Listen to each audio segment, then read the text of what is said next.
एक नगर में एक राजा का विस्तृत और संपन्न राज्य था। उस राजा का एक पुत्र था जो राजकुमार के रूप में जाना जाता था। राजकुमार के दो घनिष्ठ मित्र थे जो उसी गांव में निवास करते थे। एक मित्र बाहर रहता था, जबकि दूसरा मित्र एक नीच जाति का खाती था। तीनों मित्रों के बीच गहरी मित्रता थी और वे एक दूसरे के बिना खाना तक नहीं खाते थे। लेकिन उन सभी में एक बुरी आदत ने जड़ें जमा ली थी, नशा करने की।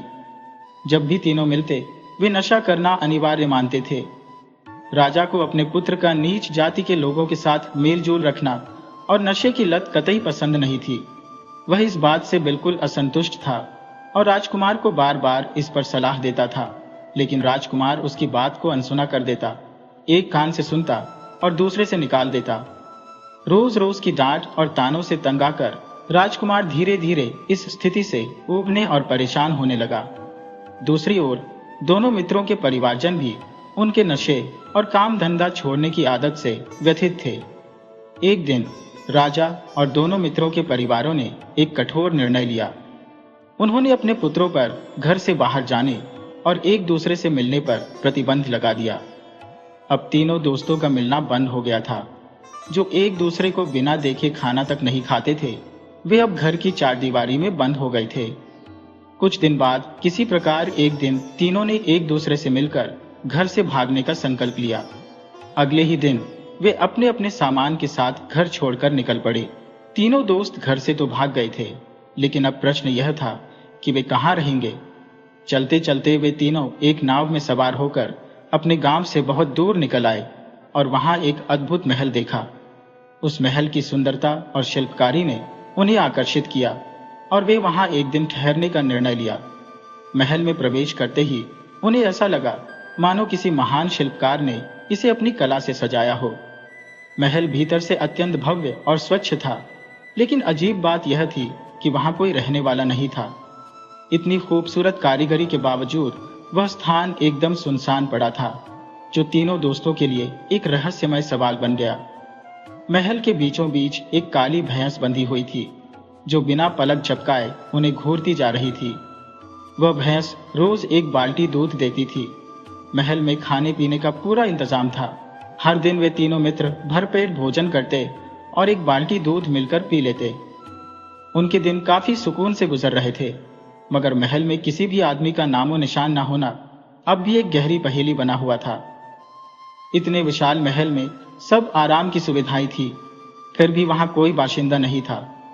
एक रात जब तीनों मित्र सो रहे थे, तो राजकुमार को यह ख्याल सताने लगा कि आखिर इतना शानदार महल वीरान क्यों पड़ा है।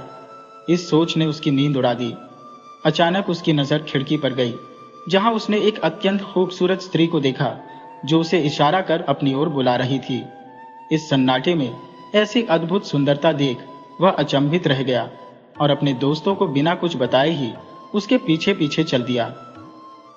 राजकुमार केवल उसकी सुंदरता से प्रभावित होकर ही नहीं गया, बल्कि उसके मन में इस रहस्यमय महल की असलियत जानने की प्रबल इच्छा भी थी। रास्ते में उसने देखा कि वह भैंस, जो पूरे दिन खूंटे से बंधी रहती थी, वहां से गायब थी, मानो किसी ने उसे आजादी दे दी हो। जब वह स्त्री राजकुमार को अपने वश में ले गई, तो उसने अपना असली भयावह रूप दिखा दिया। उसके दांत इतने बड़े हो गए कि वे उसके मुंह से बाहर झांकने लगे। उसके बाल जमीन को छूने लगे। जो स्त्री पहले सौंदर्य की मूरत बनी हुई थी, अब उसका चेहरा एक भयानक रूप में तब्दील हो चुका था। सुबह जब हुई तो उसके मित्र उठे और पाया कि राजकुमार गायब था, जो दरअसल रात को उस भयंकर दंतियों वाली दायन का शिकार हो चुका था। राजकुमार के न होने पर उसके दोनों साथी ये सोचने लगे कि वह शायद उन्हें छोड़कर चला गया है। उन्होंने अपने मन में यह धारणा बना ली कि वह तो राजा का बेटा है और आखिर कितने दिन हमारे जैसे गरीबों का साथ देगा। उन्हें लगा राजकुमार हमें यहाँ छोड़कर चला गया, दोस्ती तोड़ दी। अगले ही दिन रात को फिर भैंस ने दूध देना शुरू किया और इस बार उसने 2 बाल्टी दूध दिया, जो पहले की मात्रा से कहीं अधिक था। अचानक दूध की मात्रा बढ़ने पर कुम्हार के बेटे को अजीब लगा। उसे यह सोच परेशान करने लगी कि भला कैसे एक रात में ही भैंस इतना अधिक दूध दे सकती है। उसे भी नींद नहीं आ रही थी और वह इसी उलझन में सोचता रहा। जैसे ही वह जागा हुआ था, उसने देखा कि एक सुंदर स्त्री उसे भी संकेत कर रही थी और वह भी उसके पीछे पीछे चल दिया।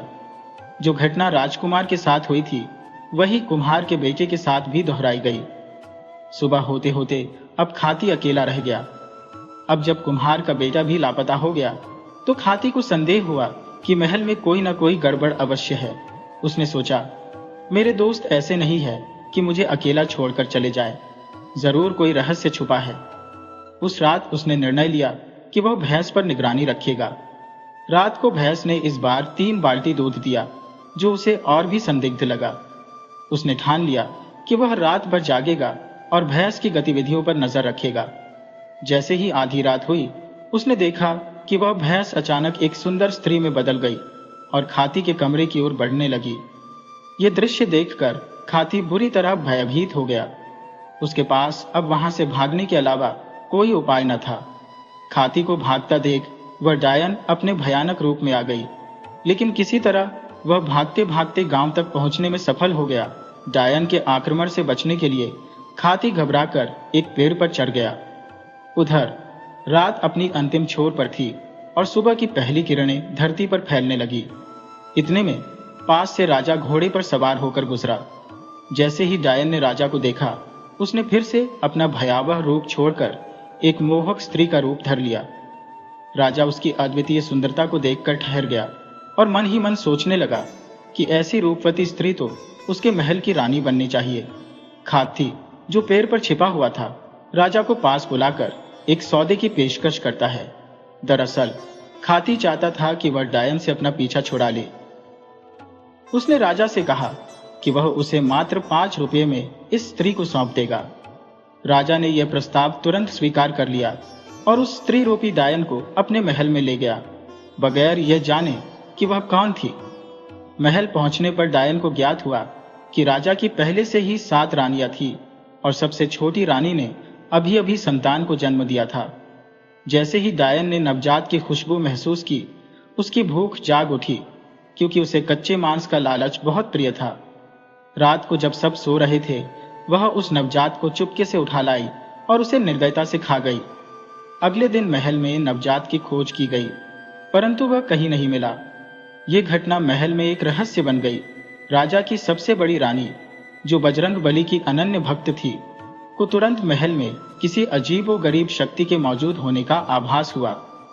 उसने राजा को बताया कि यह स्त्री वस्तुतः एक डायन है, जो रानी के वेश में महल में आई है। लेकिन राजा उसकी सुंदरता को खोने के डर से बड़ी रानी की बात पर विश्वास नहीं करता और उसे गलत ठहराता है। कुछ दिनों बाद एक और रानी ने संतान को जन्म दिया। भक्तिमय बड़ी रानी ने, जो राजा के प्रति निष्ठावान और आध्यात्मिक थी, पुनः शंका जताई कि महल में यह दैवीय शक्ति नहीं, बल्कि एक अनिष्टकारी शक्ति का वास है। रात के अंधेरे में बड़ी रानी ने राजा से आग्रह किया कि इस रात वे जागते रहें, ताकि स्वयं अपनी आंखों से उस भयावह सत्य का सामना कर सकें और उस स्त्री के भयावह रूप को देख सकें, जिसे वे अब तक एक साधारण रानी मानते आए थे। राजा सहर्ष तैयार हो गया और रानी अपने कक्ष में चली गई। जैसे ही आधी रात का सन्नाटा छाया, डायन अपने असली विकराल रूप में प्रकट हुई और उसे नवजात शिशु की गंध अपनी ओर खींचने लगी। धीमे धीमे उसके कदम रानी के कक्ष की ओर बढ़ने लगे। राजा और बड़ी रानी, जो हनुमान जी की अनन्य भक्त थी और जिनमें गहरी आध्यात्मिकता थी, डायन का पीछा करने लगे। जैसे ही वह डायन नवजात को उठाने के लिए झुकी, उसी पल उसका भीषण स्वरूप सभी के सामने आ गया। उसकी विकरालता और उसके दांतों की चुभन देखकर राजा और बड़ी रानी का कलेजा कांप उठा। जब डायन ने उस मासूम को खाने का प्रयास किया, तो बड़ी रानी और राजा ने उसे तुरंत पकड़ लिया। रानी ने पहले ही अपने गुरु को महल में आमंत्रित कर लिया था, ताकि आवश्यकता पड़ने पर वे अपने तंत्र मंत्र के सहारे इस दुष्ट आत्मा को काबू में कर सके। गुरुजी ने श्मशान के चौराहे पर अपने मंत्रों की शक्ति से डायन को जकड़ लिया और उसे स्थायी रूप से समाप्त करने के लिए उसे श्मशान में गहरे दबा दिया। इस प्रकार वह डायन, जिसने राजा के पुत्र और कुमार के बेटे को निगल लिया था और जिसने अपने छलावे में राज्य का आधा हिस्सा खा लिया था, अंततः अपने विनाश को प्राप्त हुई। खाती का लड़का अपनी बुद्धिमत्ता और साहस के बल पर इस आपदा से बच निकला था।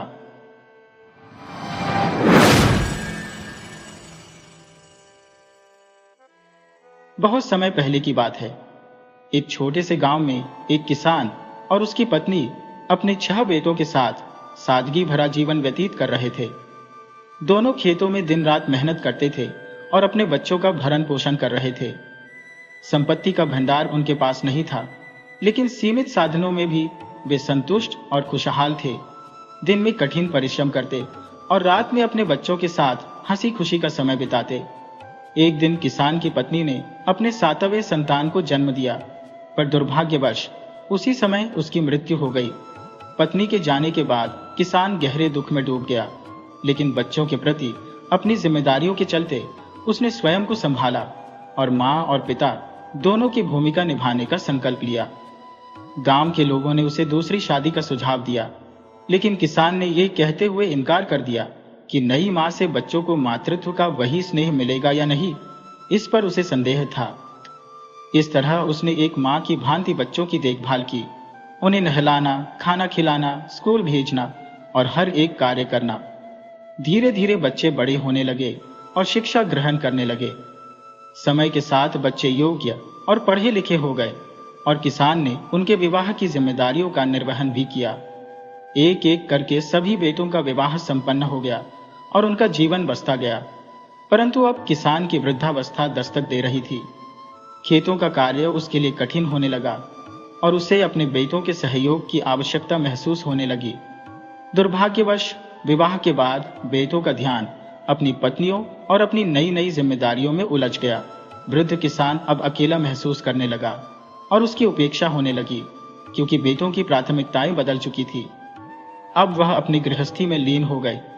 बेबस किसान अब अकेलापन और निराधार जीवन बसर करने लगा, क्योंकि उसकी उम्र ढलने लगी थी। खेती करने में असमर्थ हो गया था और गांव के लोग उसकी स्थिति देखकर द्रवित हो जाते थे। सभी कहते, देखो, किसान ने अपना संपूर्ण जीवन अपने बेटों की परवरिश में समर्पित कर दिया और आज वे उसकी देखभाल तक नहीं कर रहे। वृद्ध किसान जब बीमार होता तो बहुएं उसकी उपेक्षा करती। कोई कहती, यह यहाँ गंदगी करेगा, तो कोई कहती, इसे घर से बाहर निकालो। अब बेचारा किसान अकेले में आंसू बहाता और उसकी पीड़ा किससे साझा करे। जिन्हें उसने संघर्ष और त्याग से पाला, वे आज उसे भूल चुके थे। किसान का एक पुराना मित्र जो 2-4 गांव दूर रहता था, जब किसान की दुर्दशा के बारे में जानता है तो उसे बुलावा भेजता है।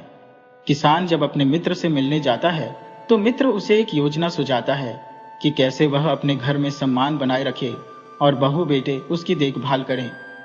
मित्र उसे 5 सोने की मोहरें और एक ताले वाला ट्रंक देता है, जिसमें केवल ईंट और पत्थर भरे होते हैं।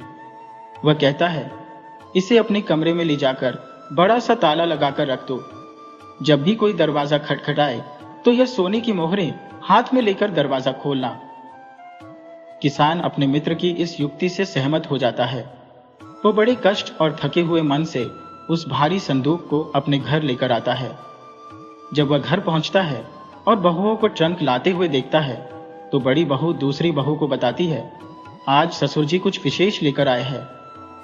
धीरे धीरे यह खबर घर की हर बहू तक पहुंच गई और वे आपस में फुसफुसाने लगी, देखो, ससुर जी के पास जरूर कोई बड़ी रकम या गुप्त संपत्ति है, तभी तो उन्होंने इतना भारी ताला लगाया है। किसान ने जैसे ही वह संदूक अपने कमरे में रखा और उसके भीतर थोड़ी हलचल की आवाजें आने लगी तो बड़ी बहू खुद को रोक नहीं पाई और दरवाजा खटखटाने लगी।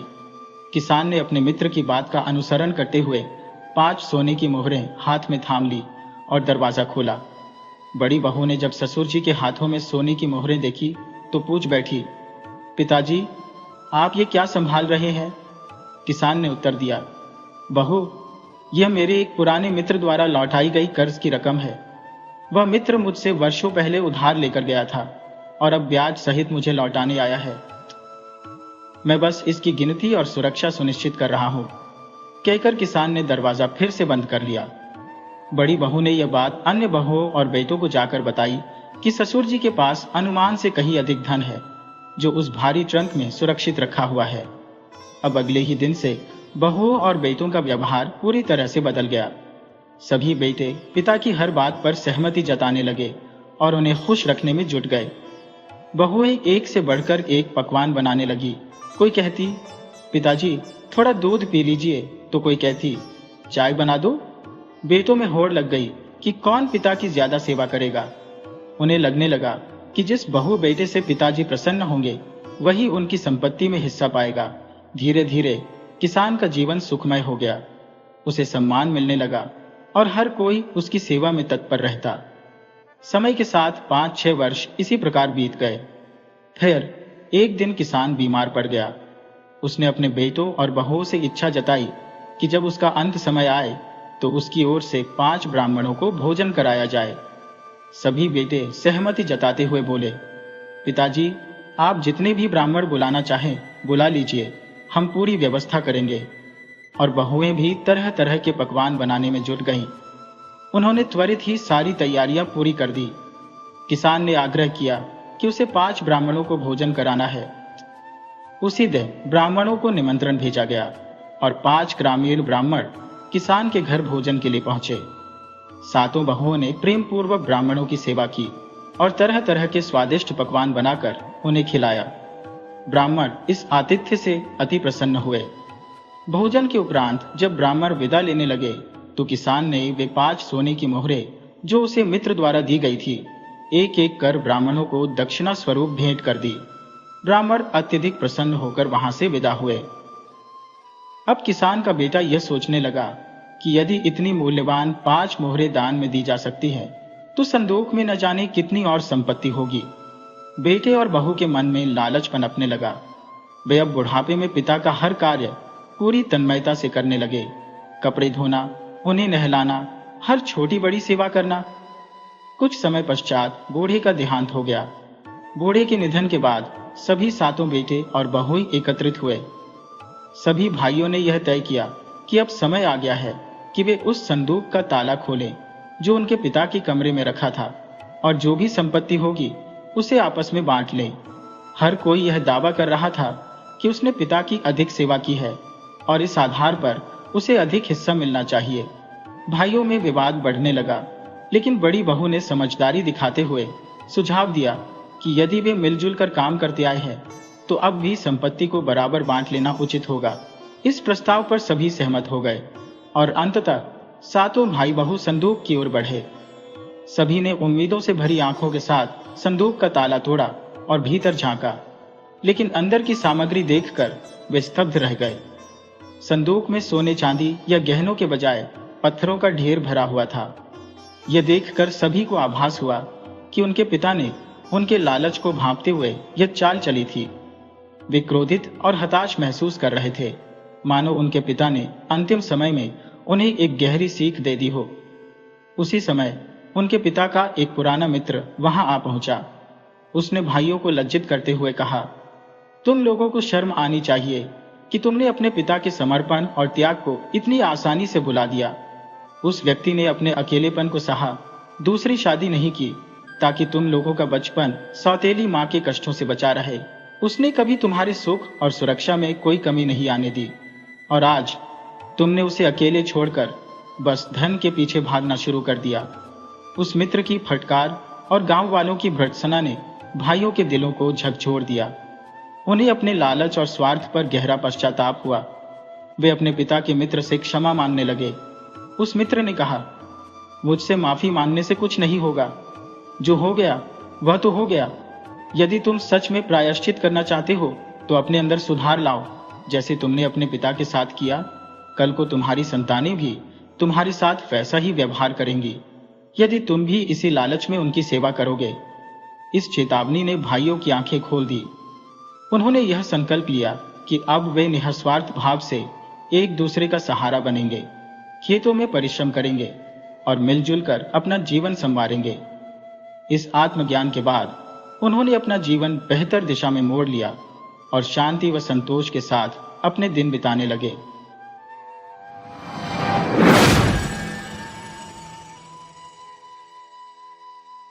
बृहस्पति जी बोले, हे ब्राह्मणों में श्रेष्ठ, आप अत्यंत बुद्धिमान, चारों वेदों एवं समस्त शास्त्रों के ज्ञाता है। कृपया मेरे प्रश्न का समाधान करें। चैत्र, अश्विन और आषाढ़ मास के शुक्ल पक्ष में जो नवरात्र का व्रत किया जाता है उसका महत्व क्या है? इस व्रत का क्या फल है, इसे किस विधि से करना चाहिए और सबसे पहले इस व्रत को किसने किया था? कृपया इन सब बातों का हमें विस्तार पूर्वक ज्ञान कराएं। बृहस्पति के इस प्रश्न को सुनकर ब्रह्मा जी बोले, हे बृहस्पति, यह अत्यंत महत्वपूर्ण और उत्तम प्रश्न है जो समस्त प्राणियों के हित में है। जो व्यक्ति अपने मनोवांछित कार्यों की सिद्धि हेतु देवी दुर्गा, महादेवी, सूर्य और भगवान नारायण का ध्यान करते हैं वे धन्य है। यह नवरात्र व्रत समस्त इच्छाओं की पूर्ति करने वाला है।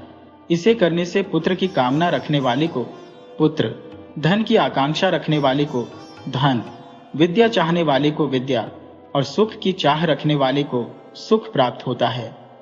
इस व्रत को करने से रोगी व्यक्ति के रोग का नाश होता है। कारागार में बंद व्यक्ति को बंधन से मुक्ति मिलती है। मनुष्य की समस्त आपत्तियां समाप्त होती हैं और उसके घर में संपूर्ण संपदाएं स्वतः आकर उपस्थित हो जाती है। ये व्रत संतान प्राप्ति की इच्छा रखने वालों के लिए अत्यंत लाभकारी है और सभी पापों का नाश करने में समर्थ है। इसे करने से कोई भी कार्य असंभव नहीं रह जाता। जो मनुष्य इस दुर्लभ व्रत को नहीं करता वह माता पिता के स्नेह से वंचित हो जाता है, माता पिता का निधन देखता है और अनेक दुखों का भागी बनता है। उसके शरीर में विभिन्न रोग उत्पन्न होते हैं और वह अंग भंग भी हो सकता है। उसे संतान सुख प्राप्त नहीं होता और वह जीवन भर पीड़ा में रहता है। ऐसा मनुष्य निर्दयी कहलाता है, धन धान्य से हीन होता है और भूख प्यास से त्रस्त होकर धरती पर दर दर भटकता है। जो विधवा स्त्री इस व्रत को नहीं करती उसे वैधव्य की पीड़ा भोगनी पड़ती है और विभिन्न प्रकार के कष्टों का सामना करना पड़ता है। यदि व्रत करने वाला व्यक्ति पूर्ण उपवास नहीं कर सके तो एक समय भोजन करे और कथा का श्रवण करे। बृहस्पति, जिन्होंने सबसे पहले इस व्रत को किया, अब मैं आपको इसका पवित्र इतिहास सुनाता हूं।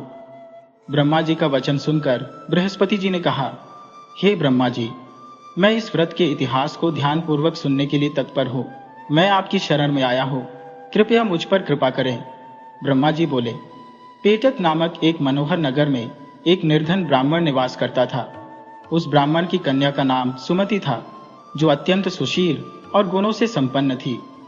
उसका पिता देवी दुर्गा का अनन्य भक्त था और प्रतिदिन विधि विधान से देवी की पूजा करता था। सुमति अपने बालपन में अपनी सहेलियों के संग खेलते हुए बड़े आनंद से बढ़ रही थी, मानो चंद्रमा की कलाएं प्रतिपदा से पूर्णिमा की ओर धीरे धीरे बढ़ रही हो। हर दिन पूजा के समय सुमति अपने पिता के पास रहती थी, लेकिन एक दिन अपने खेल में व्यस्त होकर वह पूजा में उपस्थित नहीं हो सकी। इस पर उसके पिता को बहुत क्रोध आया और उन्होंने क्रोधित होकर कहा, हे कुपुत्री, आज तूने भगवती का पूजन नहीं किया, इसीलिए मैं तेरा विवाह किसी दरिद्र अभावग्रस्त व्यक्ति से कर दूंगा। पिता के इस कठोर वचन को सुनकर सुमति को बहुत दुख हुआ, किंतु उसने संयम से कहा, पिताजी, मैं आपकी पुत्री हूं और आपके अधीन हो। जैसी आपकी इच्छा हो वैसा ही करें। मेरा विश्वास है कि मेरा भाग्य वही करेगा जो मेरे लिए नियत हुआ है। मनुष्य चाहे जितनी कामनाएं कर ले, किंतु अंततः वही होता है जो भाग्य में लिखा होता है। सुमति के इस शांत और संतुलित उत्तर से उसका पिता और अधिक क्रोधित हो गया और उसने तुरंत ही उसका विवाह एक निर्धन व्यक्ति से कर दिया। विवाह के उपरांत सुमति से कहा, अब जाओ और अपने भाग्य के अनुसार जो फल है उसे भोगो। देखता हो कि भाग्य के सहारे तुम क्या कर सकती हो। पिता के कठोर वचनों से आहत सुमति दुखी मन से विचार करने लगी कि उसके दुर्भाग्य का यह कैसा खेल है जिसने उसे इस स्थिति में ला खड़ा किया। वह अपने पति के साथ वन में चली गई और वहां कठिन परिस्थितियों में एक भयावह रात बिताई। उनकी इस दयनीय दशा को देखकर भगवती दुर्गा सुमति के पिछले जन्म के पुण्यों के प्रभाव से प्रकट हुई और सुमति से बोली, हे दीन ब्राह्मणी, मैं तुम पर अत्यंत प्रसन्न हो, जो चाहो वह वरदान मांग सकती हो। देवी दुर्गा का यह वचन सुनकर सुमति ने विनम्रता से पूछा, हे देवी, कृपया मुझे बताएं कि आप कौन हैं जिन्होंने मुझ पर कृपा की है। इस पर देवी दुर्गा बोली, हे ब्राह्मणी, मैं आदिशक्ति हूँ, मैं ही ब्रह्म विद्या सरस्वती हूँ। मैं तुमसे प्रसन्न हूँ और तुम्हारे पिछले जन्म के पुण्य के कारण ही आज तुम्हारी सहायता करने आई हो। तुम्हारे पूर्व जन्म की कथा मैं तुम्हें सुनाती हूँ। पिछले जन्म में तुम अत्यंत पतिपरायण और धर्मनिष्ठा से युक्त एक स्त्री थी। इस प्रकार देवी के कृपा वचनों से सुमति का मन प्रसन्न हुआ और उसे अपने जीवन का उद्देश्य पुनः प्राप्त हुआ।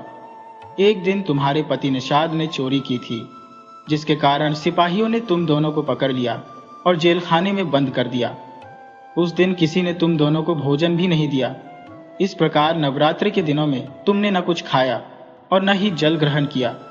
इस कारण तुम्हारा नवरात्र व्रत अपने आप पूर्ण हो गया। हे ब्राह्मणी, उस व्रत के प्रभाव से मैं प्रसन्न हूँ और तुम्हें मनवांछित वरदान देने के लिए प्रस्तुत हो। जो भी तुम्हारी इच्छा हो वह मांग लो।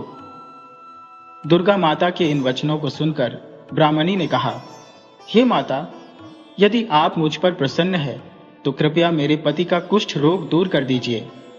देवी ने उत्तर दिया, उन दिनों में जो तुमने व्रत किया उसके एक दिन के पुण्य का अर्पण अपने पति की स्वास्थ्य सिद्धि हेतु करो। मेरे प्रभाव से तुम्हारा पति कुष्ठ से मुक्त हो जाएगा और उसका शरीर सोने के समान चमकने लगेगा। ब्रह्मा जी ने कहा। देवी के इन वचनों को सुनकर वह ब्राह्मणी अत्यंत प्रसन्न हो गई और शीघ्र ही उसका पति पूर्ण रूप से स्वस्थ हो गया। उसके पति का शरीर देवी दुर्गा की कृपा से इतना कांतिमय हो गया कि उसकी आभा के आगे चंद्रमा की चांदनी भी फीकी प्रतीत होने लगी। वह ब्राह्मणी अपने पति को मनोहर रूप में देख रही थी और देवी के गुणों का स्मरण कर स्तुति करने लगी।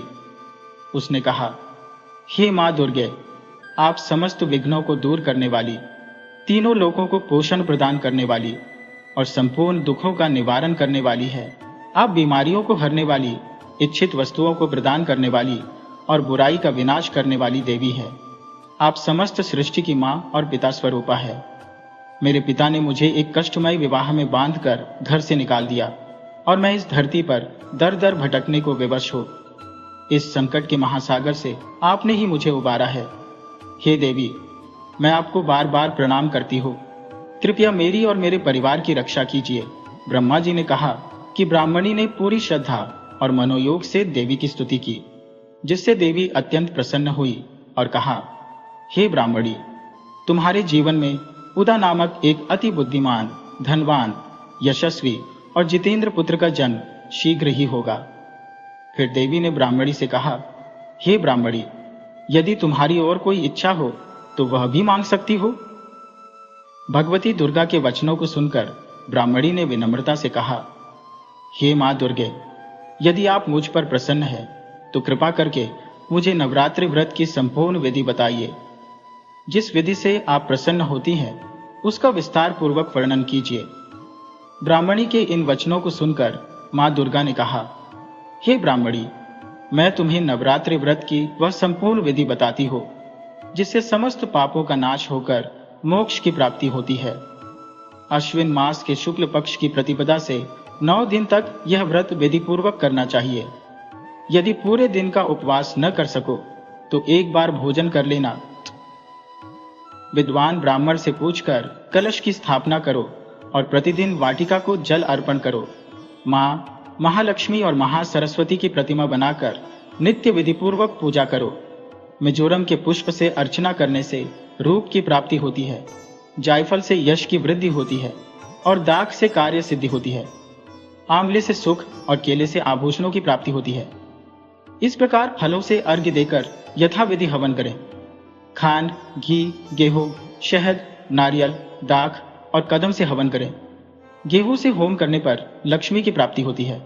खीर, चंपा के पुष्प, असिधार और धन के पत्तों से तेज और सुख प्राप्त होते हैं। आंवले से यश की वृद्धि होती है और केले से पुत्र रत्न की प्राप्ति होती है। कमल के पुष्प और दाख के द्वारा हवन करने से राजसी सम्मान और धन की प्राप्ति होती है। खांड, घी, नारियल, जौ और तेल से तथा फलों के द्वारा होम करने से इच्छित वस्तु प्राप्त होती है। व्रत करने वाला व्यक्ति इस विधान से होम कर आचार्य को आदर पूर्वक प्रणाम करे और व्रत की सिद्धि के लिए उन्हें दक्षिणा दे। इस महान व्रत को जो कोई बताई हुई विधि से करता है उसकी सभी कामनाएं पूर्ण हो जाती है। इसमें तनिक भी संदेह नहीं है। इन 9 दिनों में जो भी दान दिया जाता है उसका अनंत फल प्राप्त होता है। इस नवरात्रि व्रत के करने से अश्वमेध यज्ञ का फल प्राप्त होता है। हे ब्राह्मणी, यह संपूर्ण इच्छाओं को पूर्ण करने वाला उत्तम व्रत है जिसे तीर्थ, मंदिर अथवा घर में विधिपूर्वक संपन्न करना चाहिए। ब्रह्मा जी बोले, हे बृहस्पति, इस प्रकार देवी ने ब्राह्मणी को व्रत की विधि और उसका फल बताकर अंतर्धान हो गई। जो भी स्त्री या पुरुष इस व्रत को श्रद्धा और भक्ति से करता है, वह इस लोक में सभी सुख प्राप्त कर अंत में दुर्लभ मोक्ष को प्राप्त करता है। हे बृहस्पति, इस दुर्लभ व्रत का महात्म्य मैंने तुम्हारे लिए प्रकट किया है। बृहस्पति जी ने कहा, हे ब्राह्मण, आपने मुझ पर अत्यधिक कृपा की, जो अमृत के समान इस नवरात्र व्रत का महात्म्य सुनाया। प्रभु, आपके सिवा और कौन इस रहस्य को सुना सकता है? बृहस्पति के इन वचनों को सुनकर ब्रह्मा जी बोले, हे बृहस्पति, तुमने समस्त प्राणियों के कल्याण के लिए इस अद्वितीय व्रत को पूछकर अद्भुत पुण्य अर्जित किया है। यह भगवती शक्ति संपूर्ण जगत का पालन करने वाली है। इस महादेवी के प्रभाव को कौन नहीं जानता। इस प्रकार ही माता रानी, जैसे आपने उस ब्राह्मणी पर कृपा की, वैसी कृपा इस कथा को कहने और सुनने वाले सभी पर करें। उनकी सभी मनोकामनाओं को पूर्ण करें। बोलो दुर्गा माता की जय।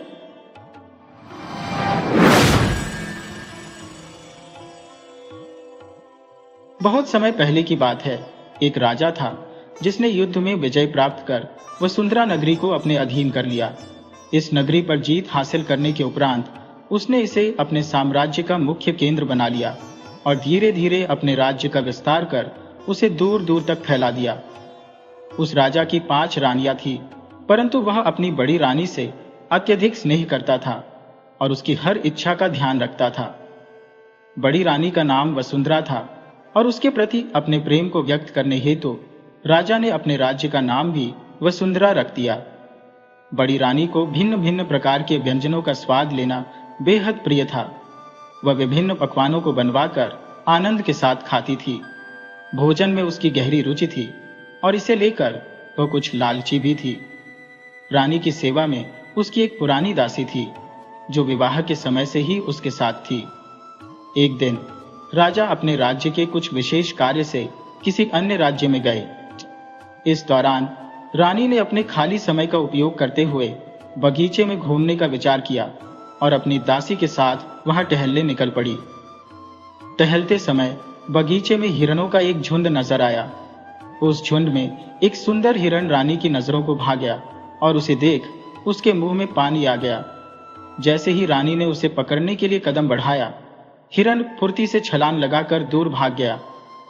यह देख रानी क्रोधित हो महल लौट आई। अगले दिन रानी की चालाक दासी ने उससे कहा, महारानी, कहते हैं कि हिरण का मांस बड़ा ही स्वादिष्ट होता है। एक बार जो इसे छक लेता है, वह इसके स्वाद का आदी हो जाता है। रानी की उत्सुकता बढ़ गई और उसने तुरंत निर्णय लिया कि वह महाराज से इस पर बात करेगी। उसने अपनी दासी को राजा के पास भेजा और अपनी इच्छा को राजा तक पहुंचाने का आदेश दिया। राजा ने दासी की बात सुनी और तुरंत ही अपने प्रधान को बुलवाया।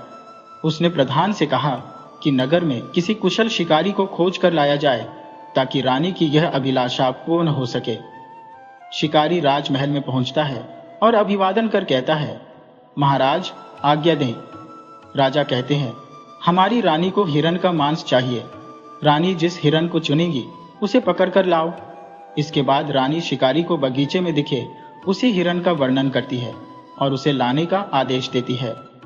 शिकारी तत्परता से जंगल की ओर रवाना हो जाता है और उसे वह झुंड और हिरण नजर आता है जिसे रानी ने पसंद किया था।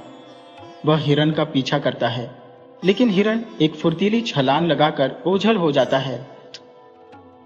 अगले दिन शिकारी नदी किनारे पानी पीते हुए उसी हिरण को देखता है। इस बार वह एक पेड़ पर चढ़कर छिपकर इंतजार करता है कि जैसे ही हिरण पास आएगा उसे दबोच लेगा। थोड़ी देर में ही हिरण पानी पीने पहुंचता है।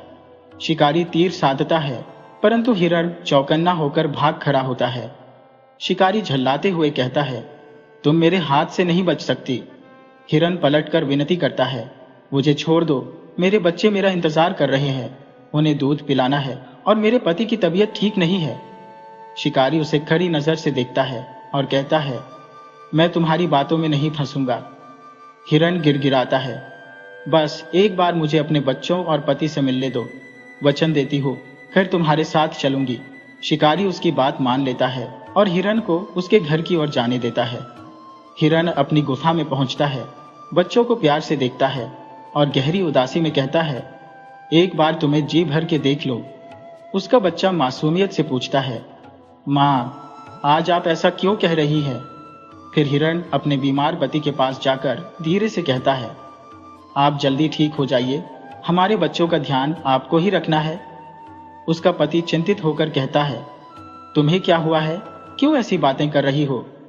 आंसू बहाते हुए हिरण अपने पति को पूरी कहानी बताता है। पति कहता है, इससे क्या फर्क पड़ता है? हम दूसरी जगह चले जाते हैं, शिकारी हमें नहीं ढूंढ पाएगा। पर हिरण मर्मस्पर्शी स्वर में जवाब देता है, मैंने वचन दिया है और मैं अपना वचन नहीं तोड़ सकती। इस वाक्य के साथ ही दोनों पति पत्नी की आंखों में आंसू भर आते हैं।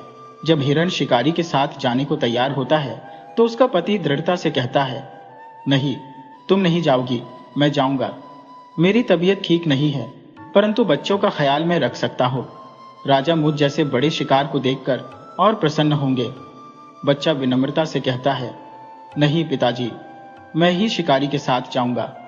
माँ और आप दोनों साथ रहे, क्योंकि आपकी सेहत भी ठीक नहीं है। माँ आपकी देखभाल करेगी।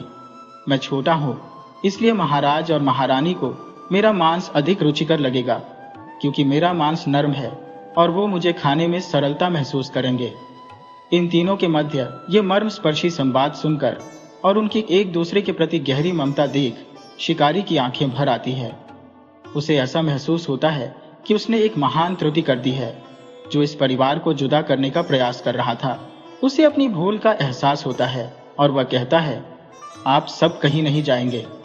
अब से मैं किसी को भी किसी से जुदा नहीं करूंगा। मैं आपके परिवार को खंडित नहीं करूंगा। मैं महाराज के पास जाकर उन्हें सब स्पष्ट कर दूंगा। यह कहकर शिकारी वहां से आंखों में आंसू ली चला जाता है। अपने मन में विचार करते हुए वह सोचता है, ये तो पशु है, फिर भी इनकी आत्मीयता कितनी गहरी है। इनके बीच का अपनापन और ममता अतुलनीय है। इसके पश्चात शिकारी महाराज के पास जाकर कहता है, महाराज, मैं आपका यह कार्य संपन्न नहीं कर सकता। मैं अपने शिकारी पद का त्याग कर रहा हूं। आज से मैं इस कार्य को स्वीकार नहीं करूंगा। राजा ने प्रश्न किया, क्या हुआ शिकारी, तुम इस तरह क्यों बोल रहे हो और हिरण भी नहीं लाए? शिकारी ने आंसू बहाते हुए राजा को संपूर्ण घटना विस्तार से बताई और कहा, महाराज, जैसे हम इंसान आपकी प्रजा है, वैसे ही पशु पक्षी भी आपके राज्य का अभिन्न हिस्सा है। आपका धर्म है कि आप अपनी प्रजा की रक्षा करें, न कि अपनी भूख मिटाने के लिए उनका संहार करें। राजा को अपनी भूल का भान हो जाता है। इसके बाद वह रानी और उसकी दासी को उनके इस स्वार्थी व्यवहार के लिए दंडित करते हैं। रानी तो अपनी हठ पर अड़ी रहती है, कहती है, मुझे हिरण का मांस ही चाहिए। वहीं लालची प्रवृत्ति वाली दासी भी उसे उकसाती रहती है। जब राजा रानी से कहते हैं कि हिरण का मांस अब नहीं आएगा, तो रानी क्रोधित होकर प्रतिकार करती है। राजा उसे समझाने की कोशिश करते हुए कहते हैं, उस हिरणी के परिवार में उसका बीमार पति और नन्हा बच्चा है, जो उस पर निर्भर है। लेकिन रानी कुछ भी समझने को तैयार नहीं होती। अंततः राजा क्रोधित होकर उसे कहते हैं, क्या अपनी भूख की तृप्ति के लिए तुम उस मासूम जीव का जीवन छीनना चाहती हो? क्या तुम्हें तनिक भी संवेदना नहीं है? सोचो, यदि कोई तुम्हें तुम्हारे बच्चे से दूर कर दे तो कैसा लगेगा? जब रानी फिर भी नहीं मानती, तो राजा उसकी इस निर्दयता के कारण रानी और दासी को दंडित करने का निर्णय लेते हैं। प्रिय मित्रों, जिस प्रकार मनुष्य का परिवार होता है, उसी प्रकार पशु पक्षियों का भी अपना एक संजीदा संसार होता है। जैसे हमारी किसी प्रियजन की मृत्यु होने पर हम पीड़ा में होते हैं, वैसे ही किसी पशु पक्षी के परिवार में उनके किसी सदस्य के बिछड़ने से क्या गुजरती होगी, इसका भी हमें भान होना चाहिए। हम जैसे जीवन का मूल्य समझते हैं, वैसे ही पशु पक्षियों के जीवन का भी मूल्य है। इसलिए उनके अस्तित्व का सम्मान करें, उनकी भावनाओं को समझें और नाहक उनका शिकार न करें।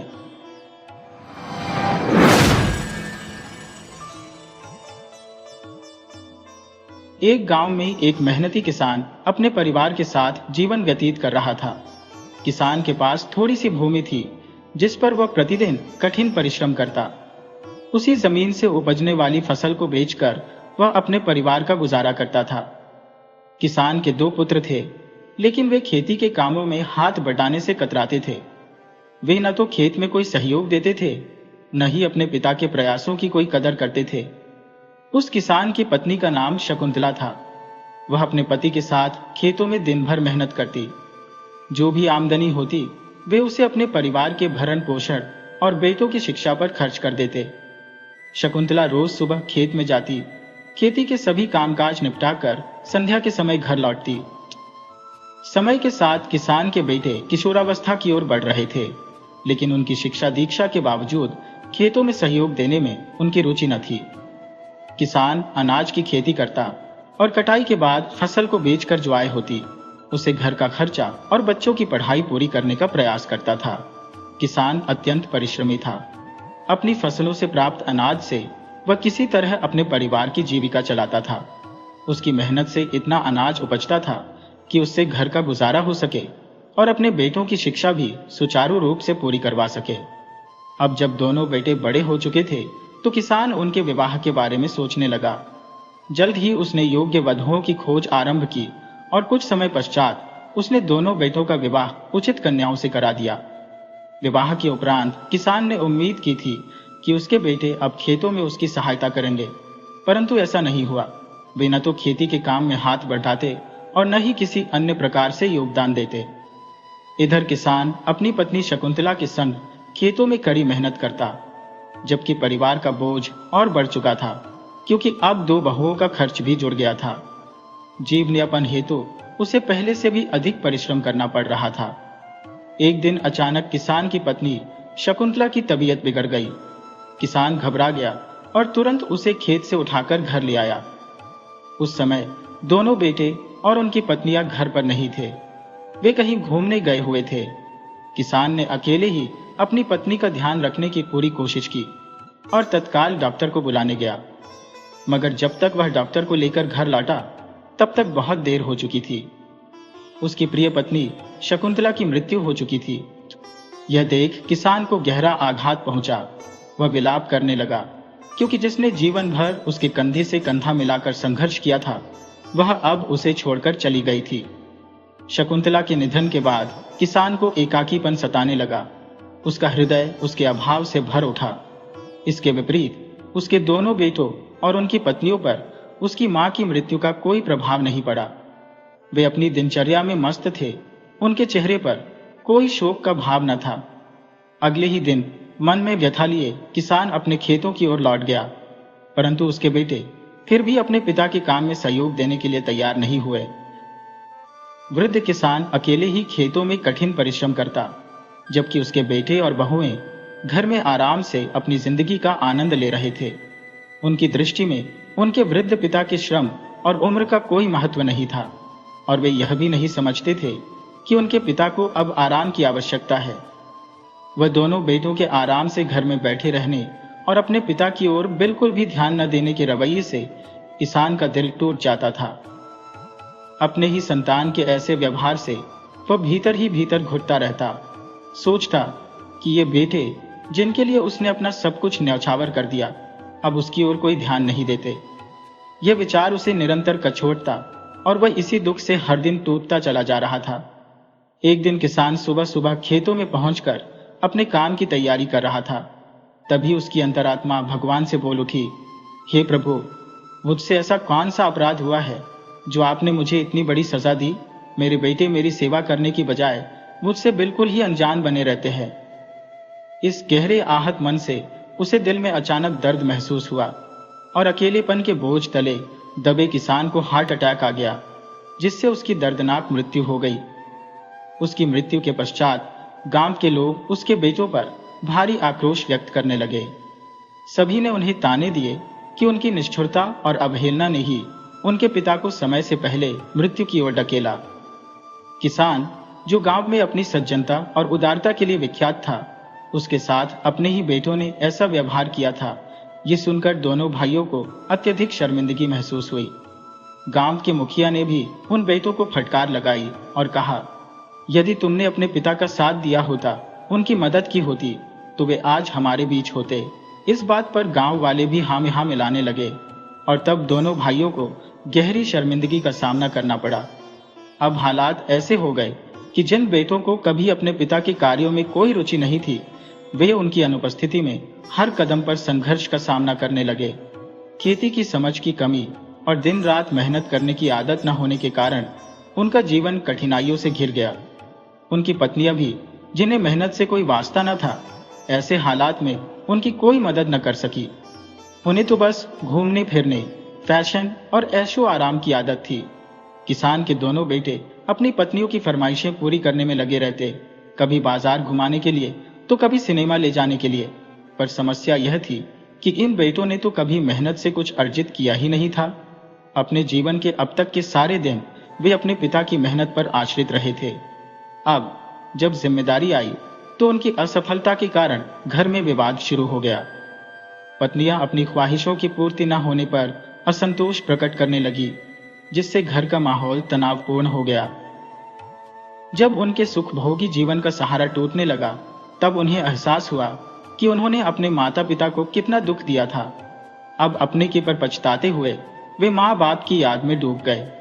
सोचने लगे, हमारे माता पिता ने हमें किस तरह मुश्किलों से निकालकर पाला पोसा, हमारी हर जरूरत पूरी की, और हमने उन्हें निराश किया। उनकी आत्मा को झकझोरने वाली यह कड़वी सच्चाई अब उनके भीतर बदलाव की लहर ला रही थी। दोनों भाइयों ने संकल्प लिया कि वे अपने माता पिता की तरह खेती करेंगे। भले ही उन्हें खेती का कोई अनुभव न था, पर यह संकल्प उनके हृदय में दृढ़ हो गया था। कहते हैं, अभ्यास से कठिन कार्य भी संभव हो जाता है। धीरे धीरे दोनों भाई खेती के गुण सीखने लगे। शुरुआत में कई बार उनकी फसलें बर्बाद हुई, पर समय के साथ थोड़ी बहुत सफलता मिलने लगी। अब दोनों भाई खेत में कठिन परिश्रम करने लगे। हर पसीने की बूंद में वे अपने माता पिता की स्मृतियों को संजोते, सोचते कि किस प्रकार उनके माता पिता ने निस्वार्थ भाव से उनकी देखभाल की और बदले में उन्हें केवल निराशा मिली। धीरे धीरे मेहनत का फल मिलने लगा और उन्हें खेती का सलीका आ गया। फसलें लहलहाने लगी और उनके घर में अन्न के साथ साथ कुछ आय भी होने लगी, जो पहले भूख और अभाव की परछाई बन चुकी थी। पत्नियों को भी अब समझ आने लगा कि जब तक उनके पति कमाई नहीं करेंगे, तब तक उनकी इच्छाएं और आराम पूरे नहीं हो सकते। पति ने उन्हें समझाया कि पहले उन्होंने बिना किसी मेहनत के भोजन और आराम का सुख भोगा था, लेकिन अब समय बदल गया है। पत्नियों ने भी स्थिति को समझते हुए घर के काम में और अपने पतियों के प्रयासों में हाथ बटाना शुरू कर दिया। धीरे धीरे उनकी तकदीर बदलने लगी। फसलें तैयार होती, जिन्हें बाजार में बेचकर वे अपने गुजारे के लिए धन अर्जित करते। पर एक अफसोस दिल में हरदम कचोटता रहता कि उन्होंने अपने माता पिता की कभी कद्र नहीं की। यह पछतावा अब उनके जीवन का एक स्थायी हिस्सा बन चुका था। अब जब वे किसी दुखी या असहाय को देखते तो अपना उदाहरण प्रस्तुत करते हुए उन्हें यह सलाह देते, हमारी तरह मत बनो, अपने माता पिता का सम्मान करो, उनकी सेवा करो। वे हमारे लिए इतने कष्ट उठाते हैं और बदले में हमसे केवल प्रेम और देखभाल चाहते हैं। इस प्रकार किसान के दोनों बेटे और उनकी पत्नियां जीवन में सुधार की राह पर चल पड़े। कठिन श्रम और पश्चाताप की अग्नि ने उनके जीवन को फिर से संवार दिया और धीरे धीरे उनके भी अच्छे दिन आने लगे।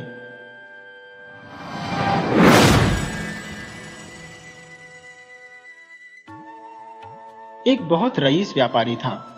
अगर वह चाहता तो आसानी से एक पूरी सड़क और एक छोटी गली चांदी के सिक्कों से मढ़वा सकता था, पर वह ऐसा बेवकूफ नहीं था। वह अपने पैसे का अच्छा इस्तेमाल करता था। वह एक तांबे का सिक्का भी तब तक नहीं देता था जब तक कि बदले में चांदी का सिक्का न मिल जाए। वह एक होशियार व्यापारी था, पर वह भी हमेशा जिंदा नहीं रह सकता था। उसके मरने के बाद उसके बेटे को उसका सारा पैसा मिला। वह जमा करने से ज्यादा खर्च करने में होशियार था। वह हर रात को पार्टियों में जाता था, रुपयों से पतंगे बनाता था। यही नहीं, जब समुद्र के किनारे जाता था तो पत्थर तराने की जगह सोने के सिक्के तैराता था। जल्दी ही उसके सब रुपए खत्म हो गए। अब उसके पास सिर्फ 4 आने, एक जोड़ी घिसा हुआ जूता और एक पुराना कोट बचा।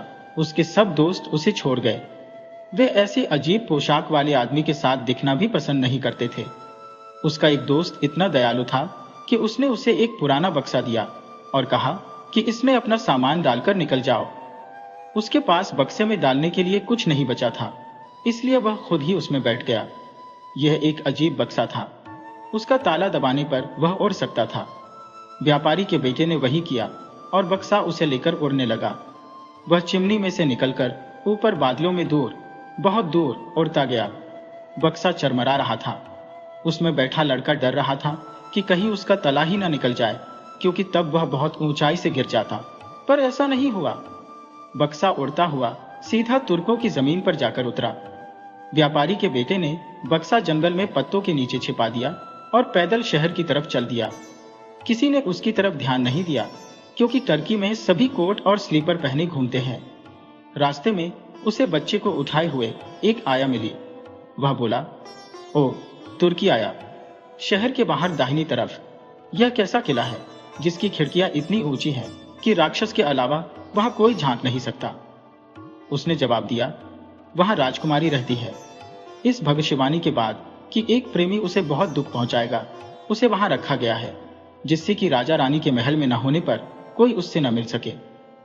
व्यापारी के बेटे ने उसे धन्यवाद कहा और वापस जंगल की तरफ भागा, जहां उसने अपना बक्सा छिपाया था। वह उसमें चढ़ा और उसे महल की छत तक ले गया। फिर एक खिड़की से राजकुमारी के पास पहुंचा। वह एक सोफे पर सो रही थी। वह इतनी सुंदर थी कि व्यापारी का बेटा उसे चूमे बिना नहीं रह सका। वह जाग गई और एक अजनबी को देखकर डर गई, पर लड़के ने उसे बताया कि वह तुर्कों का भगवान है और हवा में उड़कर उससे मिलने आया है। राजकुमारी यह सुनकर खुश हो गई। दोनों सोफे पर पास पास बैठे रहे। लड़का उसे कहानियां सुनाता रहा। उसने एक कहानी उसकी आंखों पर बनाई और कहा कि उसकी आंखें जंगल के बेहद सुंदर तालाब जैसी थी, जिनमें विचार जल परियों की तरह तैरते रहते थे।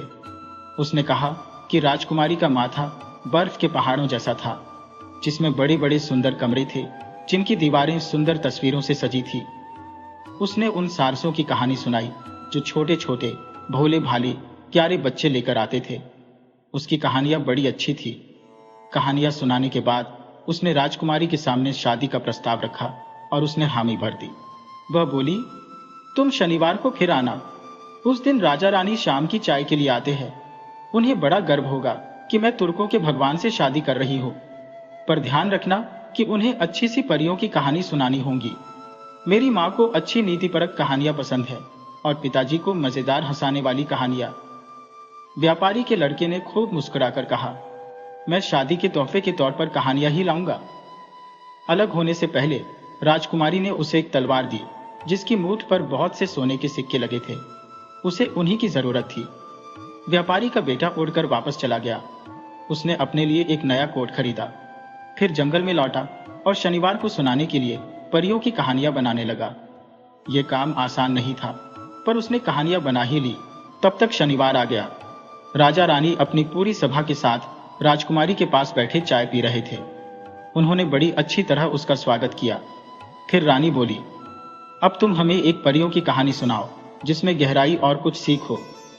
राजा ने जोड़ा, पर साथ ही वह मजेदार भी हो। व्यापारी के बेटे ने कहा, मैं कोशिश करूंगा। उसकी कहानी इस तरह थी, ध्यान से सुनने पर समझ में आ जाएगी। एक वक्त की बात है, कुछ गंधक की माचिसें थी। उन्हें अपने ऊंचे कुल का गर्व था। उनके परिवार का पेड़ जंगल का सबसे बड़ा चीड़ का पेड़ था और वे उसके छोटे टुकड़े भर थे। ये माचिसें ताक पर रखे एक पुराने लोहे के बर्तन और एक चकमक डिबिया के बीच में रखी हुई थी। उन्होंने अपने बचपन और जवानी की कहानी ऐसे सुनाई। तब हम ऊंचाई पर रहते थे। हमें हर सुबह और शाम को हीरों की चाय, जिसे ओस कहते हैं, दी जाती थी। सूरज जब भी निकलता हमारे ऊपर ही चमकता था। सारी छोटी चिड़िया हमें कहानी सुनाती थी। हम रईस थे, क्योंकि हम पूरा साल अपने हरे कपड़े पहन सकते थे, जबकि बेचारे दूसरे पेड़ों को सर्दियों में नंगे खड़ा होना पड़ता था। वे ठंड से जम जाते थे। फिर एक दिन लकड़हारा आया और सब उलट पलट हो गया। सारा परिवार बट गया। हमारे परिवार के पेड़ के तने को एक बड़े जहाज के मस्तूल पर नौकरी मिली। अब वह सारी दुनिया की सैर कर सकता है। हमें ठीक से नहीं मालूम कि टहनियों का क्या हुआ, पर हमें मामूली लोगों के लिए आग जलाने का काम मिला। ऊंचे कुल के हम लोगों का अंत रसोई में हुआ। ताक पर रखे लोहे के बर्तन ने कहा, मेरा जीवन अलग रहा। जन्म से ही मुझे रगड़कर आग पर रखकर उबाला गया। कितनी बार ऐसा हुआ, इसकी मुझे गिनती भी याद नहीं है।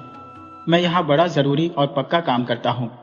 इसलिए तुम सब में मेरा नंबर अव्वल होना चाहिए।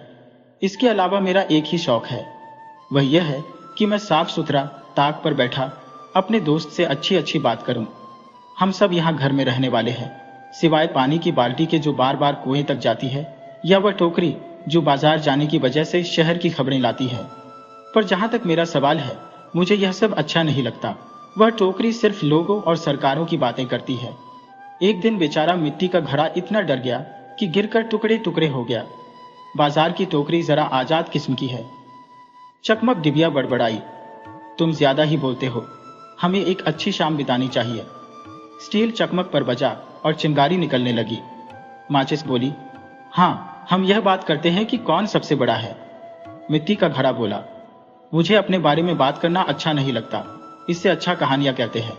मैं एक कहानी कहता हूं जो हम में से किसी के साथ भी हो सकती है। ऐसी कहानी मेरे ख्याल से सबको अच्छी लगेगी।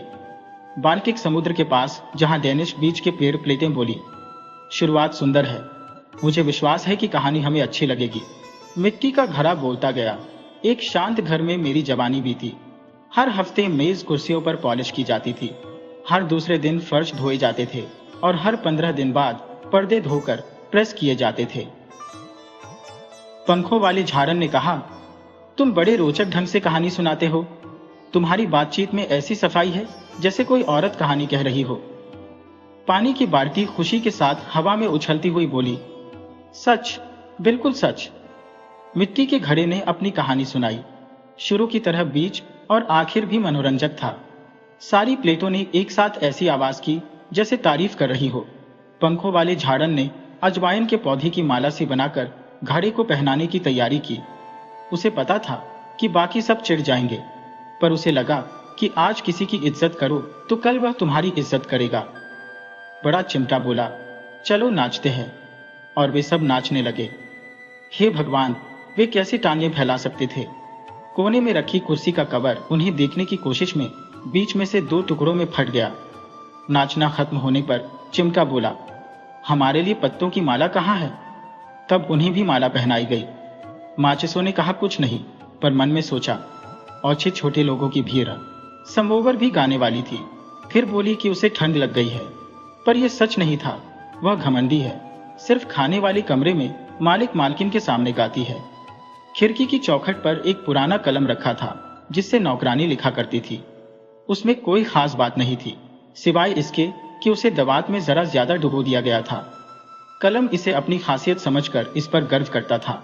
वह बोला, अगर समोवर नहीं गाती तो हमें उसकी खुशामद नहीं करनी चाहिए।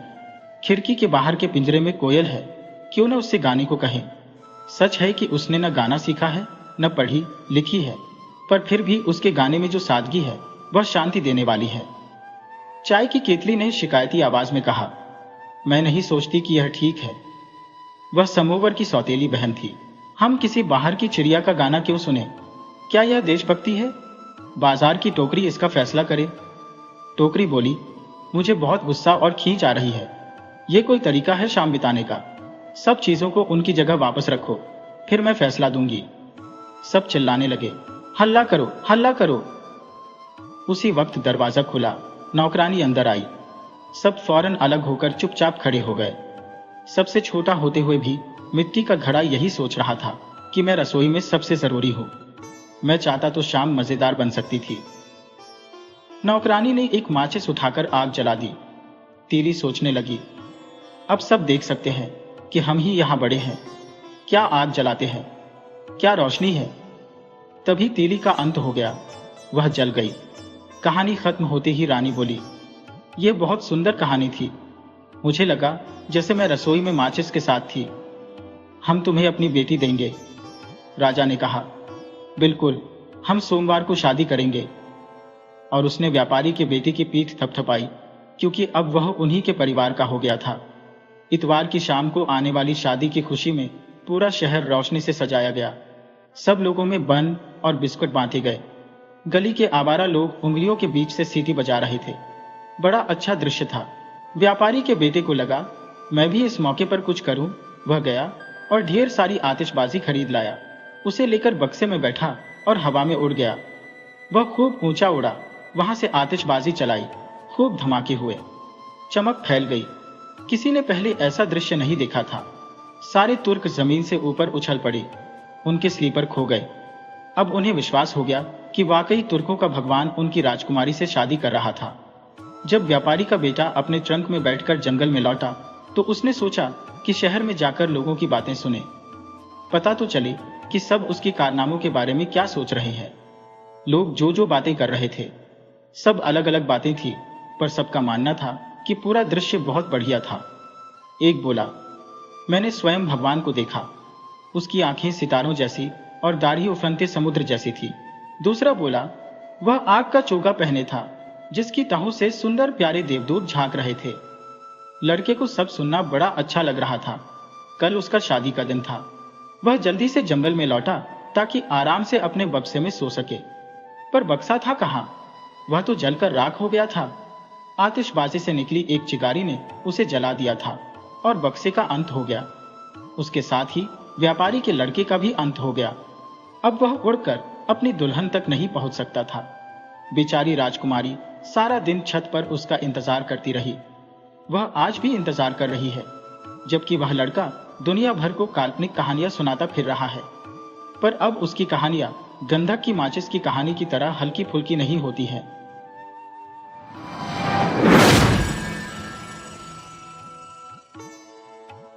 माँ छोटे बच्चे के पास बैठी थी। वह बहुत उदास थी और डर रही थी कि कहीं मर न जाए। उसका नन्हा चेहरा पीला पड़ गया था और आंखें बंद थी। बच्चा कठिनाई से सांस ले पा रहा था। कभी इतनी गहरी सांस लेता था जैसे वह आहें भर रहा हो। तब माँ पहले से और अधिक उदास हो जाती थी। दरवाजे पर दस्तक हुई और विनीत बूढ़ा आदमी अपने को किसी चीज में लपेटे अंदर आया। उसका ओढ़ना घोड़े के बड़ी कपड़ीन जैसा था, जिससे वह अपने आप को गर्म रख सके। उसे इसकी जरूरत थी क्योंकि शरद ऋतु थी। बाहर हर वस्तु बर्फ से ढकी हुई थी और हवा इतनी तेज चल रही थी कि चेहरा कट रहा था। बूढ़ा सर्दी से कांप रहा था। क्षण भर के लिए बच्चा शांत हो गया तो माँ अंदर गई और उसके लिए थोड़ी बियर छोटे बर्तन में गर्म करने के लिए स्टोव पर रख दी। बूढ़ा आदमी बैठ गया और झूला झुलाने लगा तथा माँ पुरानी कुर्सी पर उसके पास बैठ गई और बच्चे को देखने लगी, जिसे सांस लेने में भी पीड़ा हो रही थी। इसने उसका नन्हा हाथ थाम लिया। तुम सोचते हो कि मैं इसे रख सकूंगी? उसने पूछा। अच्छा, ईश्वर इसको मुझसे ले तो नहीं जाएगा ना? वह बूढ़ा आदमी जो साक्षात मृत्यु था, उसने इस अजीब ढंग से सिर हिलाया जिसका अभिप्राय हां और ना दोनों हो सकते थे। मां ने आंखें नीची कर ली और आंसू उसके गालों पर टपकने लगे। उसका सिर भारी हो गया क्योंकि 3 दिन और 3 रात वह अपनी आंखें बंद नहीं कर पाई थी और अब वह एक क्षण के लिए सोई थी। फिर वह उठी और सर्दी से कांपने लगी। यह क्या हुआ? उसने पूछा और चारों तरफ देखा, परंतु बूढ़ा व्यक्ति जा चुका था और साथ में उसका बच्चा भी अपने साथ ले गया था। कोने में पुरानी दीवार घड़ी गुनगुना और घरघरा रही थी। भारी सांसों का बोझ फर्श पर गिरा स्थूल और घड़ी रुक गई। परंतु मां बच्चे के लिए रोते हुए घर से बाहर दौड़ी। बाहर एक औरत बर्फ में काले कपड़े पहने बैठी थी। उसने कहा, मृत्यु तुम्हारे साथ कमरे में थी। मैंने उसे तुम्हारे बच्चे के साथ जल्दी से जाते हुए देखा था। वह हवा से भी तेज कदम भर रही थी। जिसे वह एक बार ले जाती है फिर उसे कभी नहीं लौटाती। वह गड़ी किस तरफ है, मुझे इतना बता दो। मां ने पूछा। मुझे रास्ता बता दो, मैं उसे ढूंढ लूंगी। मैं उसे जानती हूं, काले कपड़ों वाली औरत ने कहा। परंतु इससे पहले कि मैं तुम्हें बताऊं, तुम वे सारे गीत मुझे सुनाओ जो तुमने बच्चे को सुनाए थे। मुझे वे गीत अच्छे लगते हैं। मैं उनको पहले सुन चुकी हूं। मैं रात हूं और मैंने तुम्हारे आंसू देखे हैं जब तुम उन्हें गाती थी। मैं उन सबको गाऊंगी, सबको, मां ने कहा, परंतु मुझे जाने दो ताकि मैं उसे पकड़ सकूं और अपने बच्चे को पा सकूं। परंतु रात मौन और निश्चल बैठी रही। फिर मां ने अपने हाथ से कोड़े, गाना गाया और रोई।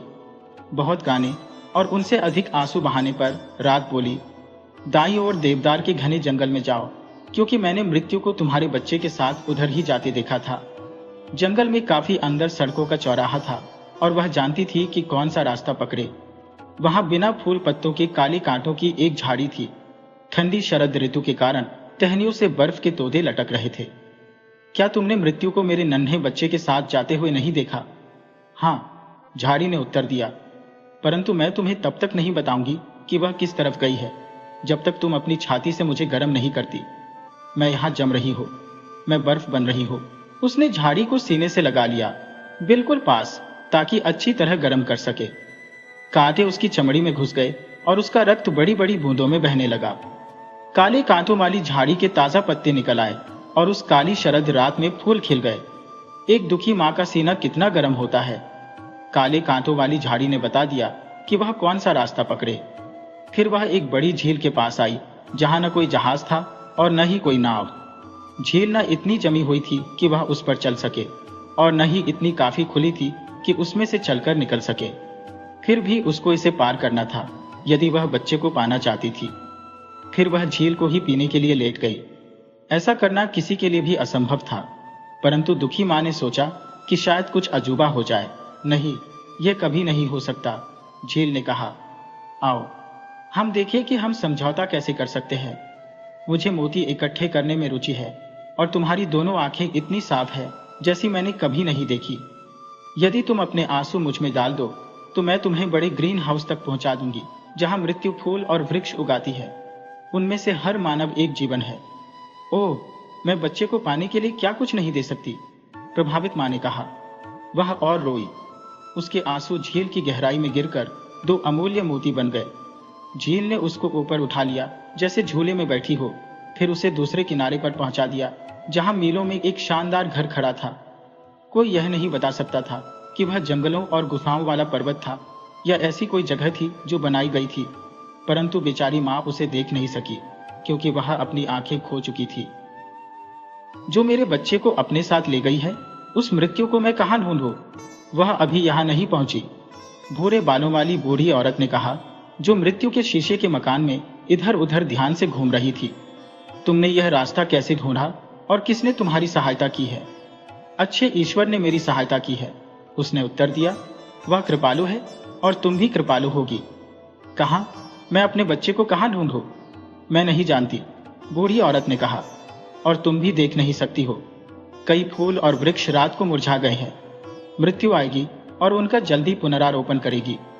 तुम भली प्रकार जानती हो कि क्रमानुसार प्रत्येक मानव के पास जीवन वृक्ष अथवा जीवन पुष्प है। वे दूसरे पौधों की तरह नजर आते हैं, परंतु उनके दिल धड़कते हैं। बच्चों के दिल भी धड़क सकते हैं। इस पर विचार करो। संभवतः तुम अपने बच्चे के दिल की धड़कन को पहचान सको, परंतु तुम मुझे क्या दोगी यदि मैं बता दूं कि तुम्हें और क्या करना होगा? मेरे पास देने को और कुछ नहीं है, प्रभावित माँ ने कहा, परंतु मैं तुम्हारे लिए पृथ्वी के छोरों तक जा सकती हूँ। वहां तुम्हारे करने के लिए मेरे पास कुछ नहीं है, बूढ़ी औरत ने कहा, परंतु तुम अपने लंबे बाल मुझे दे सकती हो। तुम्हें स्वयं ज्ञात होना चाहिए कि ये सुंदर है और मुझे अच्छे लगते हैं। इनके बदले में तुम मेरे सफेद बाल ले सकती हो। ये सदा के लिए कुछ न कुछ है। तुम और कुछ नहीं चाहती? उसने पूछा। मैं खुशी से इनको दे दूंगी। और उसने अपने सुंदर बाल उसे दे दिए और बूढ़ी औरत के सफेद बाल ले लिए। इसके बाद वह उसे मृत्यु के महान शीशे के घर में ले गई, जहां फूल और वृक्ष आश्चर्य ढंग से आपस में मिले उग रहे थे। वहां घास के फूलों के नीचे सुंदर फूल खिले थे, कुछ बिल्कुल ताजा और बाकी कुछ कुछ मुरझाए हुए। पानी के सांप उनके आसपास मिलन कर रहे थे और केकरे टहनियों में दृढ़ता से चिपक रहे थे। वहां पाम के भड़कीले वृक्ष थे, बलूत, केले, अजमोदा और पुदीने के खिले हुए पौधे भी थे। हर फूल और वृक्ष का नाम था। प्रत्येक मानव जीवन था। लोग जीवित थे, एक चीन में, दूसरा ग्रीनलैंड में, दुनिया में बिखरे हुए। बूढ़े बड़े वृक्षों को गमलों में धकेला गया था और काई में लिपटे रक्षित छोटे दुर्बल फूल धरती में उपज रहे थे। परंतु दुखी माँ तमाम छोटे से छोटे पौधों पर झुकी और प्रत्येक में मानव हृदय को धड़कते पाया और लाखों पौधों में से अपने बच्चे के दिल को पहचान लिया। ये है वह चिल्लाई और केसर के नन्हे फूल की ओर हाथ फैलाए, जो पीला और मुरझाया हुआ लटक रहा था। फूल को मत छुओ, बुढ़िया ने कहा, यहां बैठ जाओ। जब मृत्यु, जो कुछ ही मिनटों में आने वाली है, आएगी तो उसे पौधे उखाड़ने मत देना, बल्कि उसको धमकाना कि यदि उसने ऐसा किया तो तुम दूसरे पौधे उखाड़ दोगी। तब वह डर जाएगी। उसको इन सब का हिसाब देना होता है। जब तक परमात्मा की आज्ञा नहीं होगी, एक भी पौधा उखाड़ा नहीं जाना चाहिए। एकाएक बड़े कमरे में से एक बर्फीला झोंका आया और अंधी माँ ने महसूस किया कि मृत्यु आ पहुंची है। तुमने यहाँ का रास्ता कैसे ढूंढा? उसने पूछा। तुम मुझसे पहले जल्दी कैसे आ गई? मैं माँ हूं, उसने उत्तर दिया। मृत्यु ने कोमल नन्हे फूल की ओर अपने हाथ बढ़ाए, परंतु उसने हाथ कसकर रखे और दृढ़ता से थामे रही। फिर भी उसने पूर्णतः सावधानी रखी ताकि वह एक पत्ती भी छू न सके। फिर मृत्यु ने अपने हाथों पर फूंक मारी और महसूस किया कि उसकी सांस बर्फीली हवा से अधिक ठंडी थी और उसके हाथ शक्तिहीन होकर नीचे गिर गए। तुम मेरे विरुद्ध कुछ नहीं कर सकती, मृत्यु ने कहा, परंतु दयालु परमात्मा कर सकता है, उसने उत्तर दिया। मैं केवल वही करती हूं जिसकी वह आज्ञा देता है, मृत्यु ने कहा। मैं उसकी मालिन हूं। मैं उसके तमाम फूल और वृक्ष ले जाती हूं और स्वर्ग के विशाल उपवन की अनजानी धरती पर पुनरारोपण करती हूं। परंतु ये वहां कैसे शोभायमान होते हैं, वहां कैसे क्या होता है, मैं तुम्हें नहीं बताऊंगी। मेरा बच्चा मुझे लौटा दो, मां ने कहा और याचना करके रोई।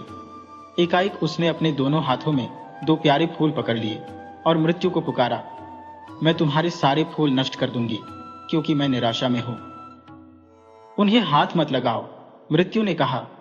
तुम कहती हो कि तुम दुखी हो और एक दूसरी मां को दुखी करने पर तुली हो। दूसरी मां? विनीत औरत ने कहा और फूलों को छोड़ दिया। यह दूसरी मां आंखें हैं, मृत्यु ने कहा। मैंने इनको झील से निकाला है। ये तेजी से चमक रही थी।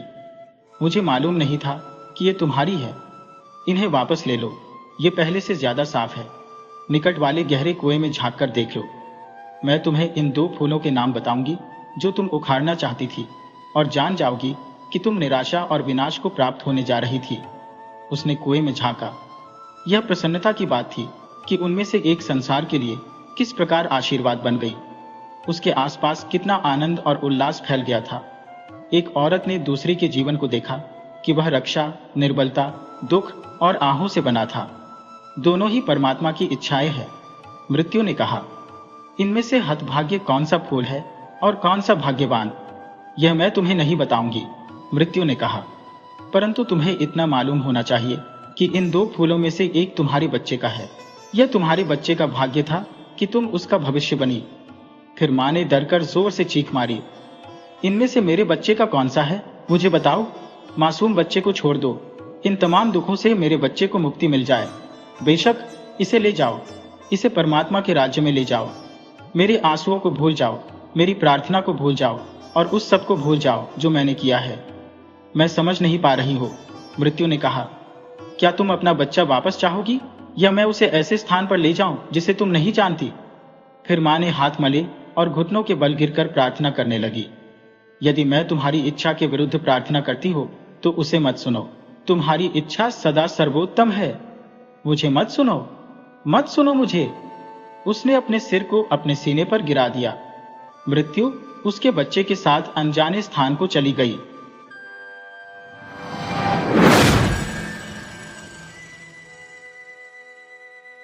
एक गांव में एक छोटी सी सुंदर और नाजुक लड़की थी जो बहुत गरीब थी।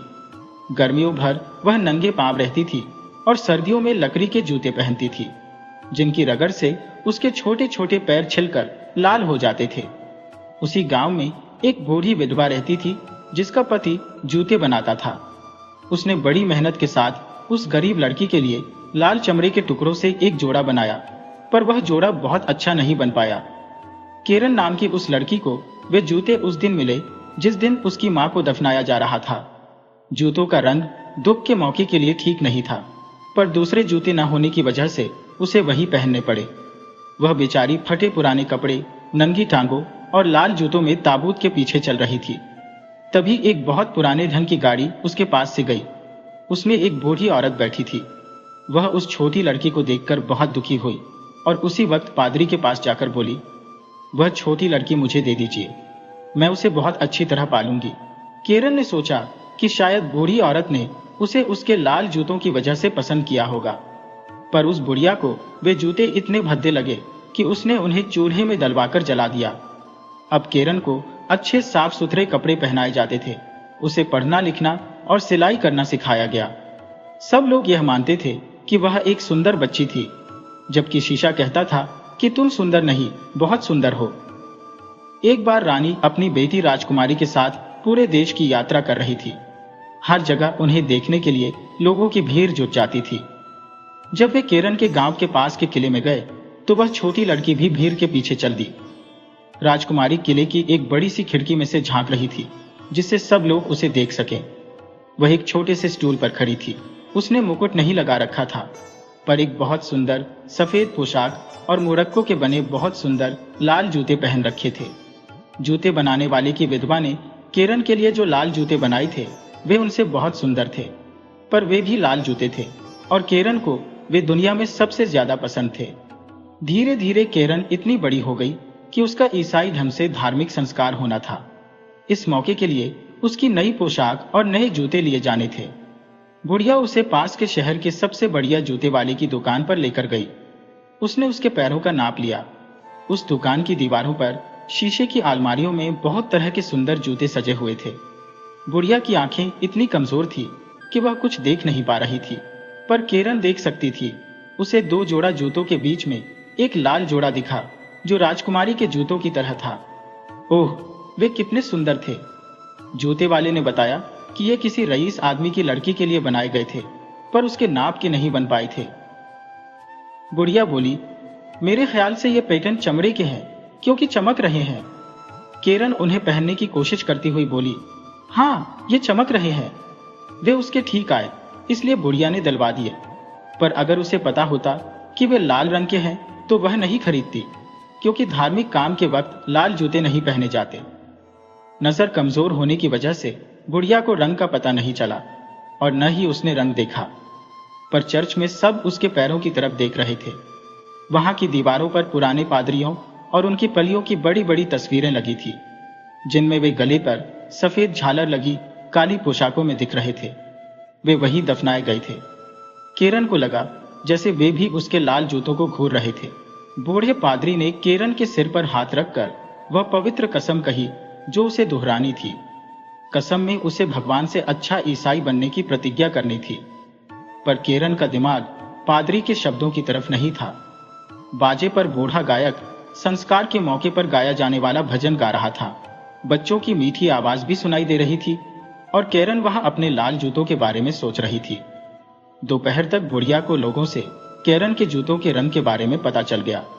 वह बहुत नाराज हुई और लड़की को डांटा। उसने कहा कि चर्च में लाल जूते पहनकर जाना बहुत गलत था।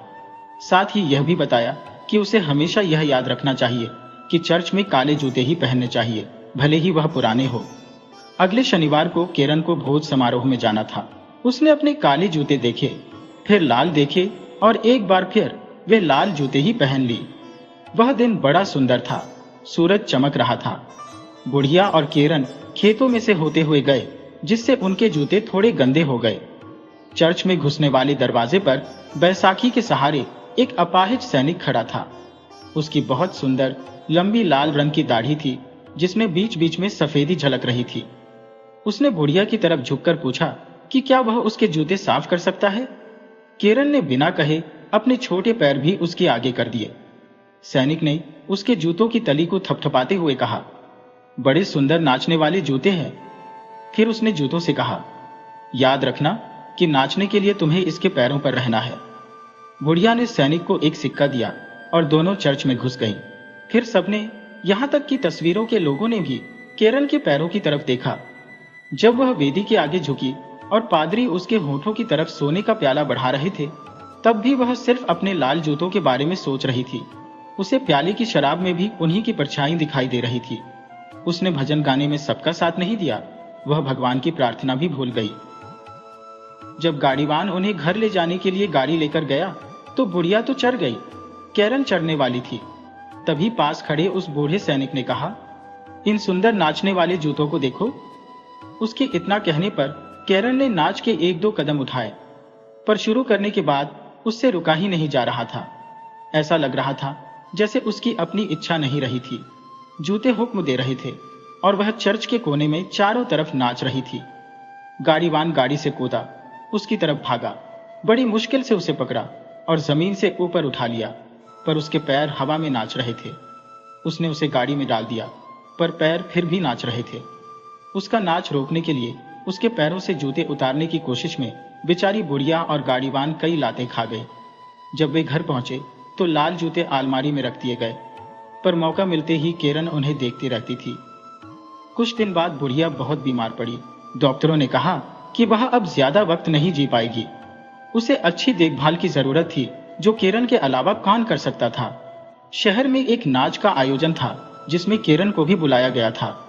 उसने बुढ़िया को देखा जिसे हर हालत में मरना था। फिर अपने लाल जूते देखे, देखना पाप नहीं था। फिर उसने उन्हें पहना, इसमें भी क्या नुकसान था। पर फिर वह नाच में चली गई। वहां वह नाचने लगी, पर जब वह दाहिनी तरफ नाचना चाहती थी तो जूते बाईं तरफ ले जाते थे। जब वह नाच के कमरे में नाचना चाहती थी तो जूते उसे सीढ़ियों से होते हुए सड़क पर ले गए। वह नाचती नाचती शहर के फाटक से बाहर निकलकर अंधेरे जंगल में चली गई। पेड़ों के बीच में कुछ चमका। उसने सोचा चांद है, पर वह चांद नहीं था। वह चेहरा उसी बूढ़े सैनिक का था जिसकी लाल रंग की दाढ़ी थी। उसने लड़की की तरफ देखकर सिर हिलाया और बोला, देखो कितने सुंदर नाचने वाले जूते हैं। किरण ने डरकर जूते उतारने चाहे। मोजे फट गए, पर जूते नहीं उतरे। वे उसके पैरों से चिपक गए थे।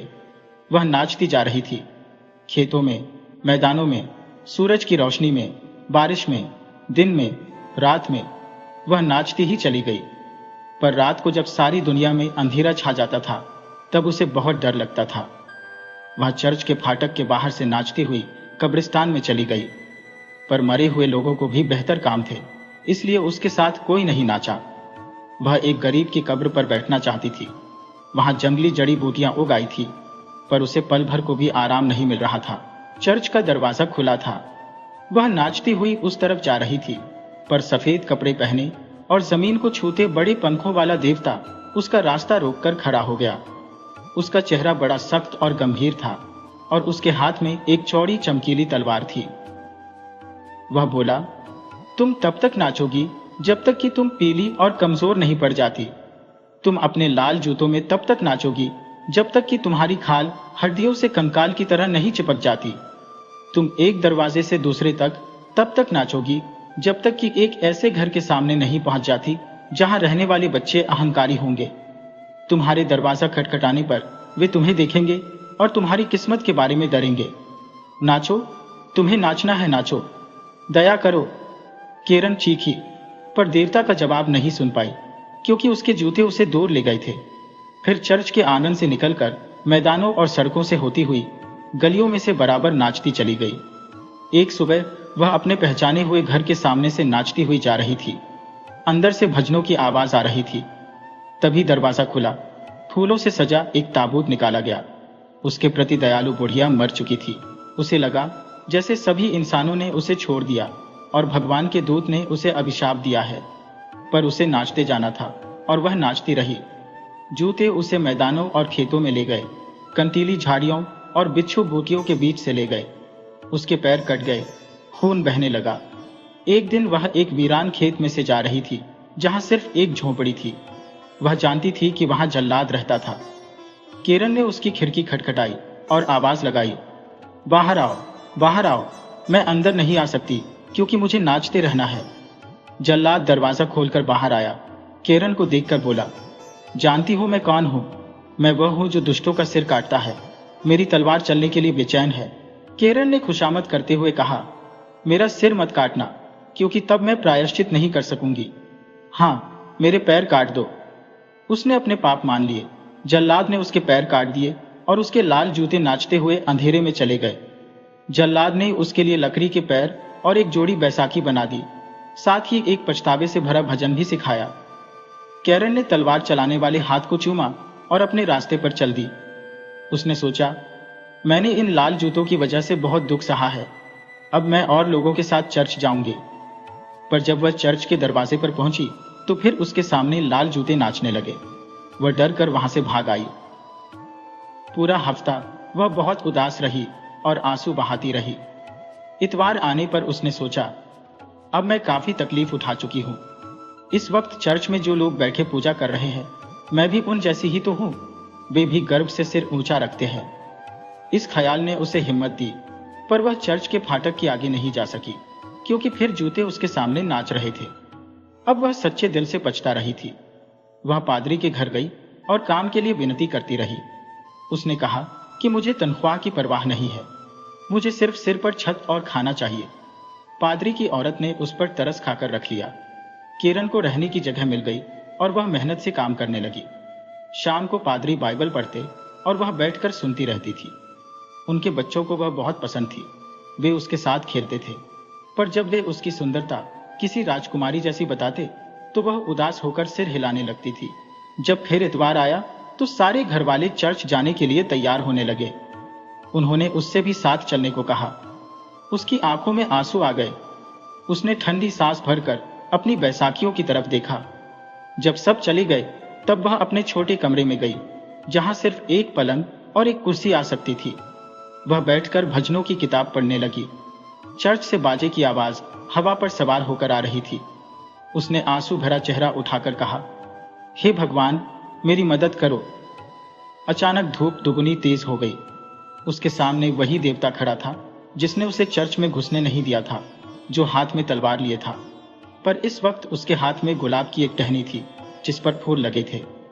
देवता ने उसी टहनी से कमरे की छत छुई। वह ऊपर उठ गई और जहां उसने छुआ था वहां एक सुनहरी सितारा चमकने लगा। फिर उसने उसी टहनी से दीवारें छुई और वे चौड़ी हो गईं। किरण ने बाजा और तस्वीरें देखी। फिर देखा कि वहां जमा पूरी भीड़ हाथ में भजनों की किताब लिए गा रही थी। क्या चर्च उसके छोटे से कमरे में आ गया था या वही चर्च में पहुंच गई थी? अब वह सबके बीच में थी। भजन पूरा होने पर सबने उसे देखा। किसी ने फुसफुसाकर कहा, किरण, अच्छा हुआ कि तुम आ गई। उसने जवाब दिया, यह प्रभु की कृपा है। बाजा बज रहा था। उसके साथ बच्चों की आवाज मिली हुई थी। खिड़की से धूप आ रही थी। धूप ने किरण के दिल में ऐसी शांति और खुशी भर दी कि उसका दिल फट गया। उसकी आत्मा सूरज की किरण पर सवार होकर भगवान के पास चली गई। वहां किसी ने उससे उसके लाल जूतों के बारे में नहीं पूछा।